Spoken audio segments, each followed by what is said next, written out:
Hello and welcome to today's financial news, brought to you by Forex, a multi-regulated Forex broker. Here's what's happening on the markets today. Alibaba fell by 1.4% on Monday to $118.64, underperforming the broader market, as investors grew cautious ahead of its upcoming earnings report. The French stock market index traded at €7,700 on Monday, opening the week on a cautious note as investors brace for global trade and geopolitical developments.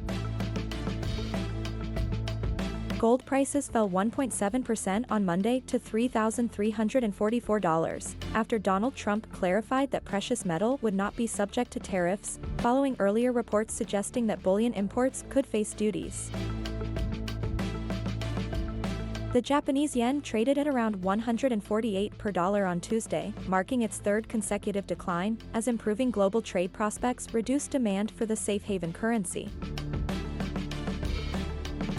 Ether traded above $4,300 this Tuesday, due to a wave of institutional investments, corporate treasury allocations, and regulatory clarity, signaling real demand rather than speculative hype.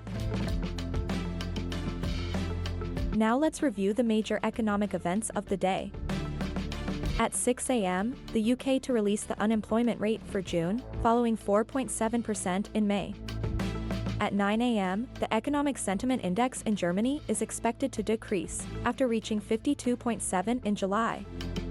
At 12:30 p.m., the U.S. will release figures for the annual inflation rate of July, following 2.7% in June. Tomorrow's major economic events. At 6 a.m., Germany to release the wholesale prices for July, following 0.2% in June. At 7 a.m., the annual inflation rate in Spain is expected to increase, after reaching 2.3% in June.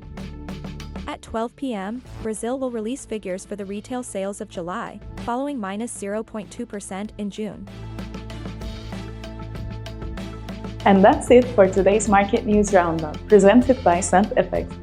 Thanks for joining us today, and be sure to tune in again tomorrow for more financial news.